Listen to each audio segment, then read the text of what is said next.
Buenos días, buenas tardes. El día de hoy les voy a compartir una clase acerca de control de máquinas de corriente alterna. Mi nombre es Javier Aguas y dentro de esta clase se toparán los siguientes temas. ¿Qué son las máquinas AC? ¿Qué es un motor síncrono y asíncrono? Los tipos de control para motores de corriente alterna, los métodos que existe, el método antiguo, el método moderno, el método de control por orientación de campo, el método de control directo de par. Una máquina C es una máquina que está alimentada por corriente alterna.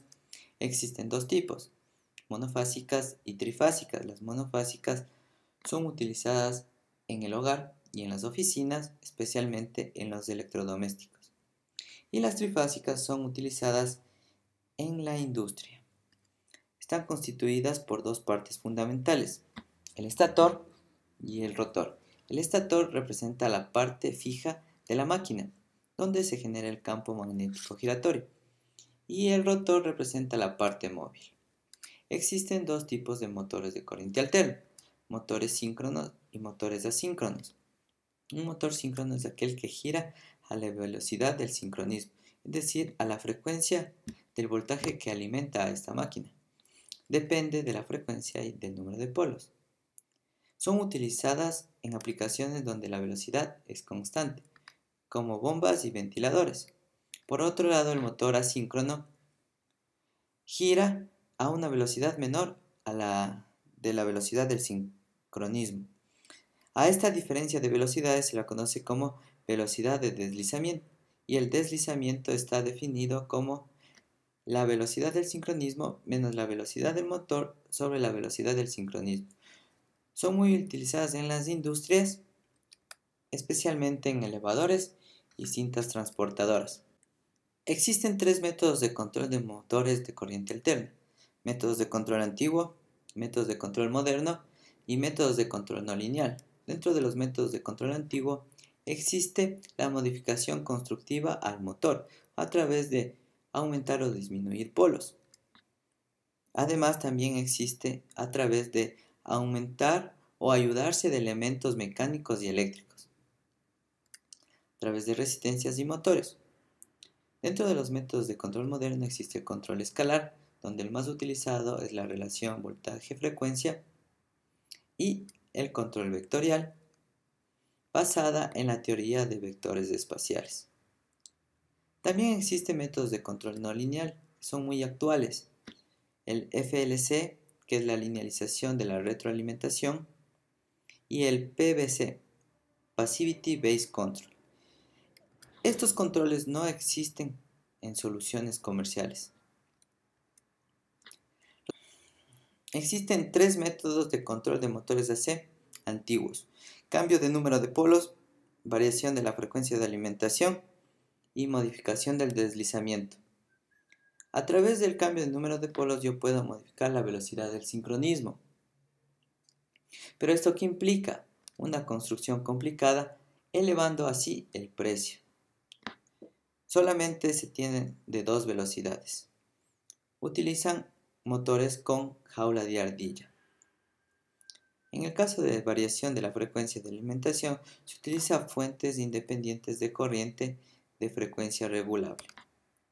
El motor que se necesita es un motor de inducción de rotor bobinado que se conecta a otro motor y este genera un campo opuesto. La suma de la frecuencia de alimentación y la frecuencia impuesta por el otro motor permite la variación de velocidad. Por otro lado, la modificación del deslizamiento se lo realiza a través de cambiar la tensión de alimentación o, en otros casos, a través de variar la resistencia e inyectar una fuerza electromotriz. Estos dos últimos métodos necesitan un motor con rotor bobinado.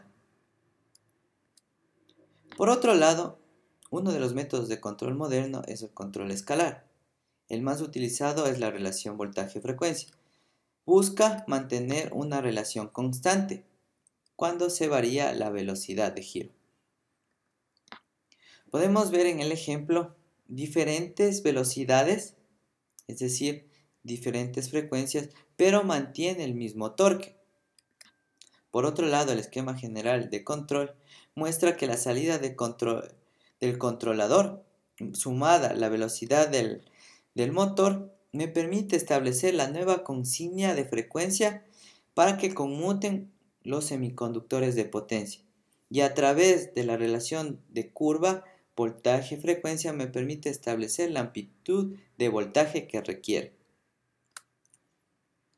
Por otro lado, el control vectorial, establecido por Hayes en 1969 y Blaschke en 1972, busca una transformación en la cual pasa de un sistema trifásico estacionario representada por las corrientes de fase del estator a un sistema de coordenada rotatorio que gira a la velocidad del rotor.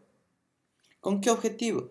Con el objetivo de encontrar un modelo matemático que se asemeje al de una máquina de corriente continua. Existen dos tipos de control vectorial: el método directo, establecido por Blaschke, y el método indirecto, establecido por Hayes. ¿Cuál es la diferencia? ¿Cómo yo mido el vector de flujo rotórico? El método directo mide el vector de flujo rotórico a través de sensores, ¿sí? Sensores de efecto Hall, pero no son muy utilizados porque varían mucho con la temperatura. Por otro lado, el método directo se basa en encontrar el vector de flujo rotórico a través del modelo de la máquina y de las corrientes y velocidades del motor. Al utilizar yo el modelo de la máquina, el vector de flujo rotórico se convierte en una variable muy sensible. El control vectorial a través del método indirecto también se lo conoce como control vectorial por orientación de campo. El esquema general de control me permite observar cómo yo cambio de un sistema trifásico a un sistema bifásico de coordenadas que se mueve a velocidad del rotor. También contiene un circuito de desacoplamiento que me permite desacoplar el par y el flujo. Al hacer este desacople, yo puedo generar una capacidad de máximo par a bajas velocidades. También obtengo un mejor comportamiento debido a las variaciones de par y una alta eficiencia en un amplio rango de velocidades. El directo de par tiene dos controladores: controlador de flujo, que tiene 2 niveles, y un controlador de par, que tiene 3 niveles. El objetivo de tener un buen control es ajustar las bandas de las histéresis para mejorar la calidad del rizado de la corriente que va hacia el motor. Tenemos aquí el esquema general de control directo de par, en donde se evidencia que no existen controladores PI en la corriente.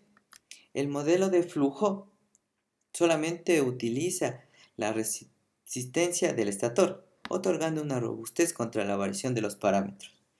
La programación del algoritmo es menos compleja que en el caso del FOC. Muchas gracias y les espero en una próxima oportunidad.